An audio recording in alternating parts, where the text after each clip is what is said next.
Graça e paz, meus queridos irmãos e irmãs, graças a Deus, mais um dia nosso propósito, 365 dias na palavra. Estamos apenas no 24º dia, mas até aqui o Senhor tem nos dado vitória, tem nos guiado, tem nos sustentado. Amém? Grandes são os problemas, as dificuldades, situações que podem tentar nos fazer parar, desanimar, mas no Senhor somos mais que vencedores. Você crê? Se Deus tem sido fiel na sua vida, comente aqui abaixo um amém bem grande. Se você chegou aqui nesse vídeo, caiu de paraquedas, não está entendendo, eu já vou te fazer um convite muito especial da parte de Deus, que é participar do nosso propósito 365 dias na palavra. Basicamente temos um encontro, um compromisso diário para ler a palavra de Deus. A palavra do Senhor que guia, que direciona os caminhos do cristão naquilo que é a vontade de Deus. Amém? Então todos os dias, 15 a 20 minutos, representa menos de 1,5% do seu dia você vai se dedicar, vamos nos dedicar juntos à leitura da palavra de Deus, amém? Clique aqui acima, tem a playlist completa para você começar o seu propósito e grandes coisas o Senhor vai fazer na sua vida. Quanto mais nos aproximamos de Deus, seja através de oração, jejum, leitura da palavra, grandes bênçãos o Senhor derrama sobre a nossa vida. Amém? Já sabe, antes de começarmos a nossa leitura, vamos orar. Amém? Feche seus olhos e oremos assim. Senhor meu Deus, graças te damos, ó Deus, por mais uma vez estarmos aqui diante da tua presença. Ó Espírito Santo, obrigado por até aqui ter nos dado força, por até aqui ter nos abençoado com a tua presença, com a tua graça, com a tua misericórdia. Meu Deus, o Senhor sabe da necessidade de cada um dos teus filhos e filhas que aqui estão. Então vem hoje e fala conosco através da tua palavra. Não aquilo que a gente queira ouvir, mas assim que eu te peço, Pai, que seja aquilo que o Senhor tenha para falar. Por mais que nós tenhamos nossos planos, por mais que nós tenhamos, Senhor, nossos projetos, sonhos, mas que seja feita a Tua vontade. Entregamos a nossa vida na Tua vontade, Pai, porque sabemos que infinitamente melhor é aquilo que o Senhor tem para nossas vidas. Então assim, ó Deus, oramos, te agradecendo por essa oportunidade de estarmos aqui para ouvir aquilo que o Senhor vai falar conosco. Faz cair por terra toda seta contrária a esse propósito e nos fortalece na Tua presença. Ó Espírito Santo, guia a nossa leitura e fala aos nossos corações, para a honra e glória do santo nome do nosso Senhor Jesus Cristo. Amém. Glória a Deus. Vamos iniciar nossa leitura hoje, irmãos. Abra sua Bíblia no livro de Gênesis, capítulo 47, dando continuidade na linda história de José, já com seu pai Jacó no Egito, com os irmãos, uma bênção. Amém? Gênesis capítulo 47. Gênesis capítulo 47, todos encontraram? Começa da seguinte forma. Então José foi dar a notícia ao rei. Ele disse: o meu pai e os meus irmãos vieram da terra de Canaã e estão na região de Gozém, com as suas ovelhas e cabras, o seu gado e tudo o que tem. Depois levou 5 dos seus irmãos e os apresentou ao rei. O rei perguntou: qual é o trabalho de vocês? Eles responderam: Senhor, nós somos criadores de ovelhas como foram os nossos antepassados. Viemos morar neste país porque na terra de Canaã não há pastos para os nossos animais e a fome lá está terrível. Por favor, deixe que a gente fique morando na região de Gozém.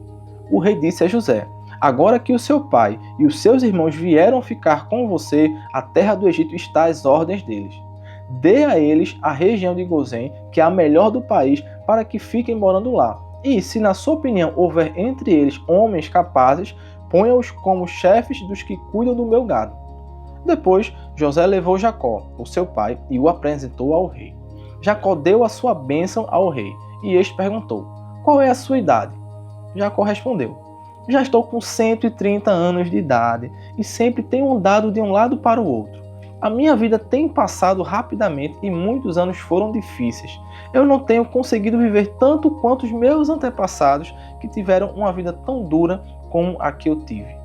Jacó deu a sua bênção ao rei e foi embora.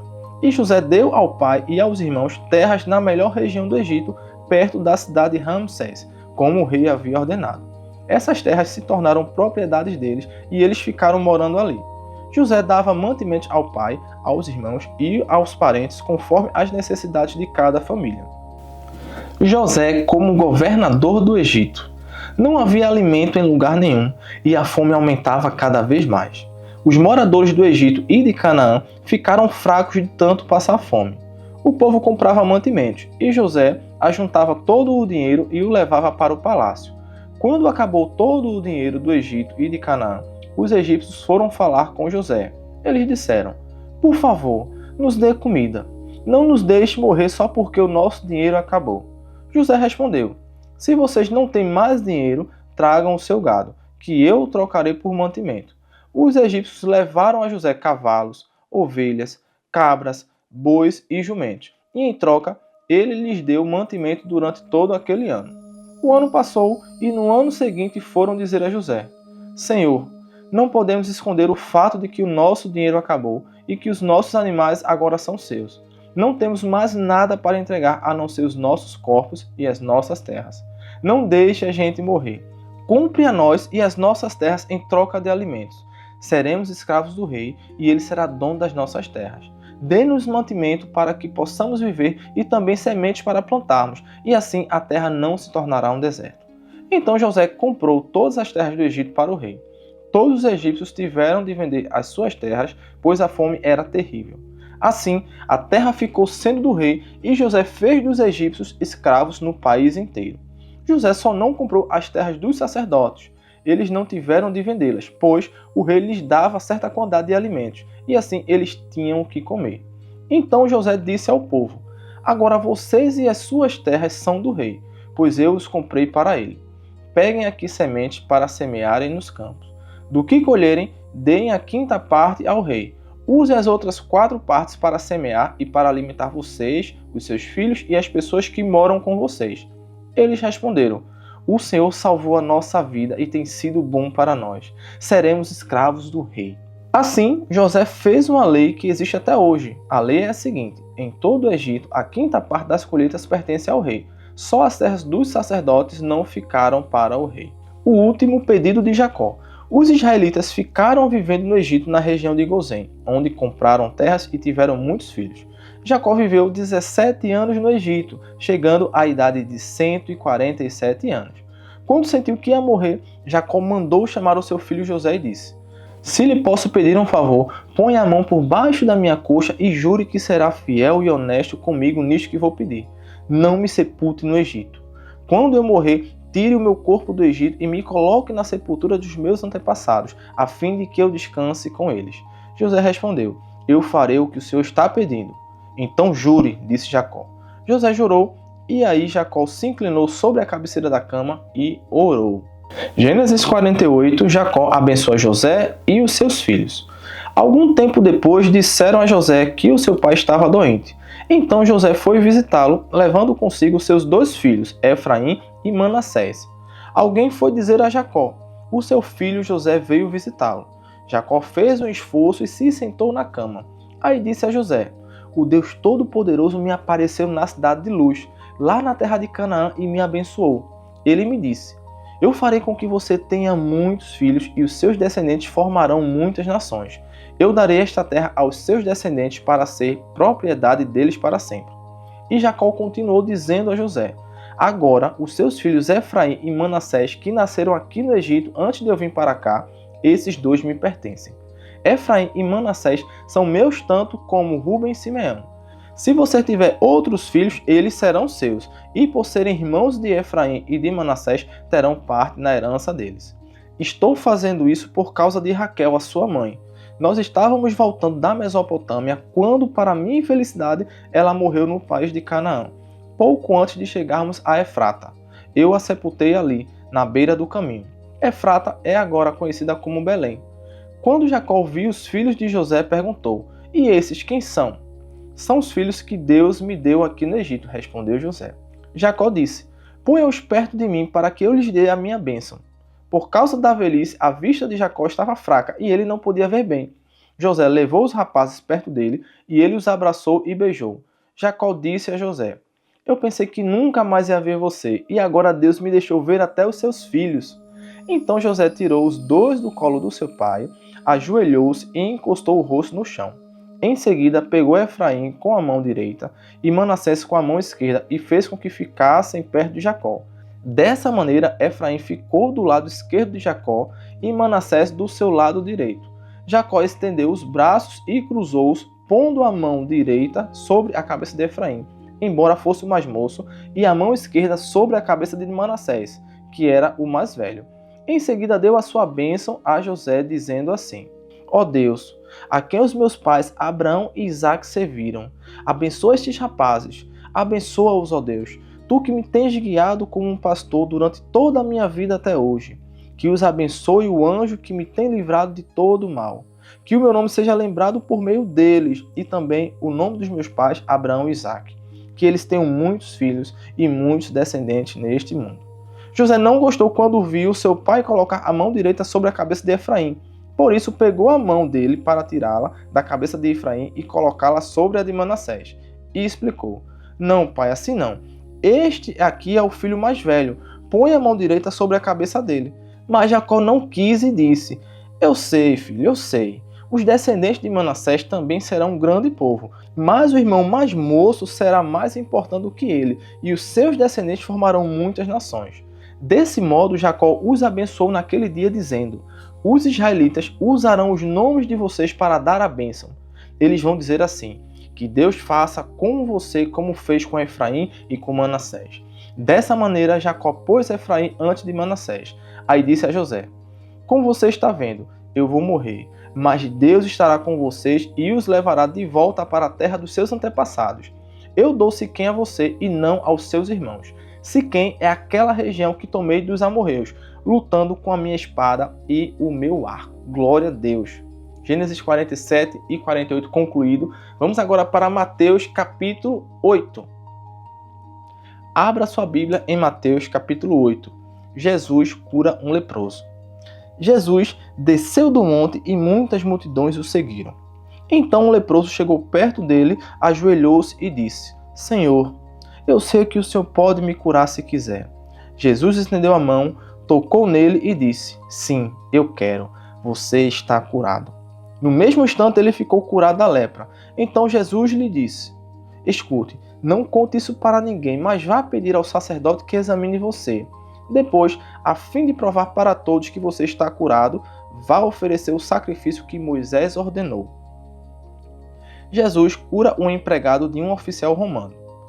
Quando Jesus entrou na cidade de Cafarnaum, um oficial romano foi encontrar-se com ele e pediu que curasse o seu empregado. Ele disse: Senhor, o meu empregado está na minha casa, tão doente que não pode nem se mexer na cama. Ele está sofrendo demais. Eu vou lá curá-lo, disse Jesus. O oficial romano respondeu: Não, Senhor, eu não mereço que o Senhor entre na minha casa. Dê somente uma ordem e o meu empregado ficará bom. Eu também estou debaixo da autoridade de oficiais superiores e tenho soldados que obedecem às minhas ordens. Digo para um: vá, e ele vai. Digo para outro: venha cá, e ele vem. E digo também para o meu empregado: faça isto, e ele faz. Quando Jesus ouviu isso, ficou muito admirado e disse aos que o seguiam: Eu afirmo a vocês que isto é verdade. Nunca vi tanta fé, nem mesmo entre o povo de Israel. E digo a vocês que muita gente vai chegar do leste e do oeste e se sentar à mesa no reino do céu, com Abraão, Isaque e Jacó. Mas as pessoas que deviam estar no reino serão jogadas fora na escuridão. Ali vão chorar e ranger os dentes de desespero. E Jesus disse ao oficial: Vá para casa, pois será feito como você crê. E naquele momento o empregado do oficial romano ficou curado. Jesus cura muita gente. Versículo 14, dando continuidade. Jesus foi à casa de Pedro e viu a sogra dele na cama com febre. Jesus tocou na mão dela e a febre saiu dela. Então ela se levantou e começou a cuidar dele.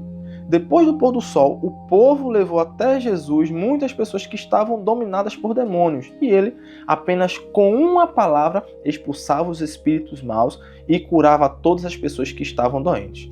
Jesus fez isto para cumprir o que o profeta Isaías tinha dito: Ele levou as nossas doenças e carregou as nossas enfermidades. Jesus viu a multidão em volta dele e mandou os discípulos irem para o lado leste do lago. Um mestre da lei chegou perto dele e disse: Mestre, estou pronto a seguir o Senhor para qualquer lugar aonde o Senhor for. Jesus respondeu: As raposas têm as suas covas e os pássaros os seus ninhos, mas o Filho do Homem não tem onde descansar. E o outro, que era seguidor de Jesus, disse: Senhor, primeiro deixe que eu volte e sepulte meu pai. Jesus respondeu: Venha comigo e deixe que os mortos sepultem os seus mortos. Jesus acalma uma tempestade. Versículo 23. Jesus subiu num barco e os seus discípulos foram com ele. De repente, uma grande tempestade agitou o lago de tal maneira que as ondas começaram a cobrir o barco. E Jesus estava dormindo. Os discípulos chegaram perto dele e o acordaram dizendo: "Socorro, Senhor, nós vamos morrer." "Por que vocês são assim tão medrosos?" respondeu Jesus. "Como é pequena a fé que vocês têm." Ele se levantou, falou duro com o vento e com as ondas, e tudo ficou calmo. Então todos ficaram admirados e disseram: "Que homem é este que manda até no vento e nas ondas?" Jesus cura 2 homens dominados por demônios. Versículo 28. Quando Jesus chegou à região de Gadara, no lado leste do lago da Galileia, foram se encontrar com eles 2 homens que estavam dominados por demônios. Eles vinham do cemitério onde estavam morando. Eram tão violentos e perigosos que ninguém se arriscava a passar por aquele caminho. Eles começaram a gritar: "Filho de Deus, o que é que o Senhor quer de nós? O Senhor veio aqui para nos castigar antes do tempo?" Acontece que perto dali estavam muitos porcos comendo, e os demônios pediram a Jesus com insistência: "Se o Senhor vai nos expulsar, nos manda entrar naqueles porcos." "Pois vão", disse Jesus. Os demônios foram e entraram nos porcos, e estes se atiraram morro abaixo para dentro do lago e se afogaram. Os homens que tomavam conta dos porcos fugiram e chegaram até a cidade. Lá contaram tudo isso e também o que havia acontecido com os 2 homens que estavam dominados por demônios. Então todos os moradores daquela cidade saíram para se encontrar com Jesus. E quando o encontraram, pediram com insistência que fossem embora da terra deles. Glória a Deus. Mateus capítulo 8 também finalizado. Agora, para concluir a leitura do dia de hoje, abra sua Bíblia no livro de Provérbios capítulo 24. Provérbios capítulo 24 começa assim. Número 19. "Não tenha inveja dos maus, nem procure ter amizade com eles. Eles só pensam em violências e, quando falam, é para ferir alguém." 20. "Com a sabedoria se constrói o lar, e sobre a prudência ele se firma. Na casa da pessoa sábia, os quartos ficam cheios de coisas bonitas e de valor."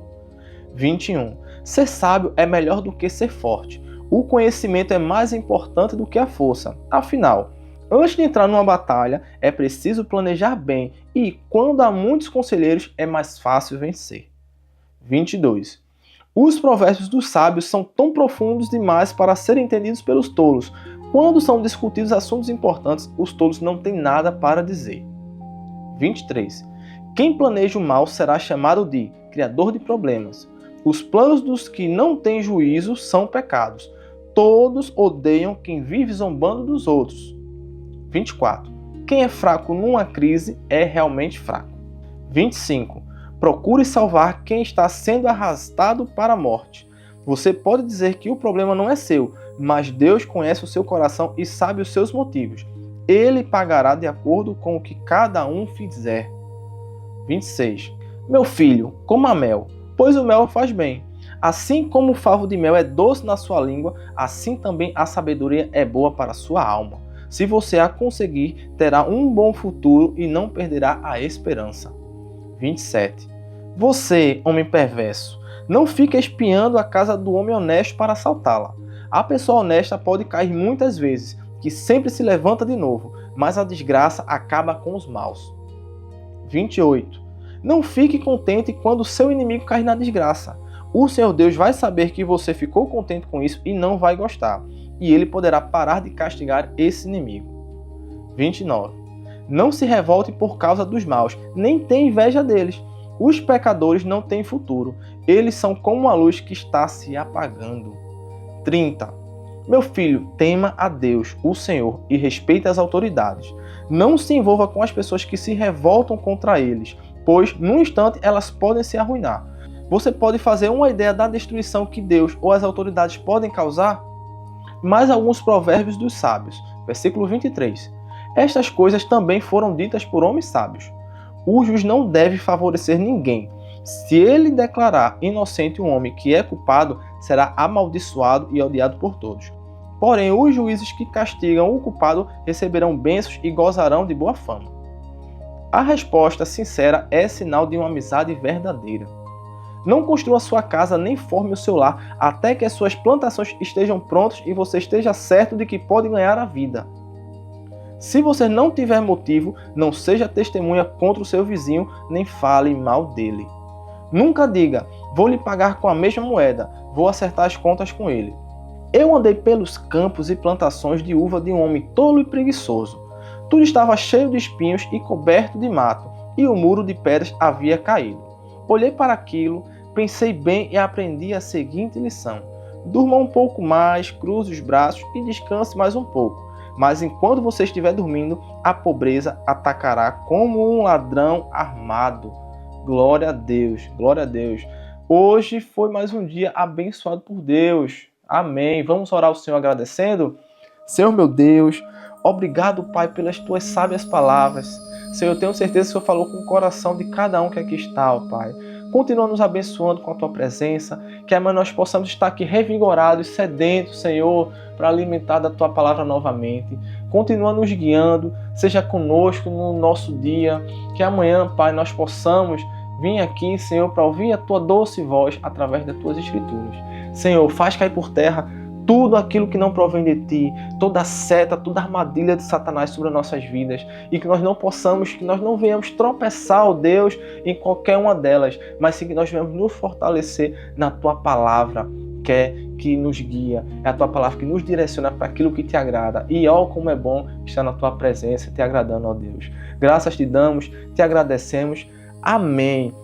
Amém, glória a Deus, mais uma leitura concluída com sucesso, até aqui o Senhor tem nos dado vitória, amém, seguiremos firme no nosso propósito, se Deus já nos abençoou no 24º dia, imagina quando tivermos concluído os 365 dias, não que venhamos buscar estar próximo do nosso Senhor para receber bênçãos, porque isso já é automático. A palavra do Senhor diz: buscai primeiro o reino de Deus e a sua justiça, que as demais coisas serão acrescentadas. As bênçãos nos alcançarão. Amém? O Senhor já nos abençoa tanto. Então isso aqui é um motivo de alegria, tá aprendendo mais da palavra do nosso Deus. Amém? Deus abençoe a sua vida. Deixe o seu like nesse vídeo. Compartilhe esse propósito com uma das pessoas mais especiais que você tem na sua vida. E a convide para fazer parte do propósito. Deixe o seu like, se inscreva no canal se não está inscrito e até o próximo vídeo. Deus abençoe.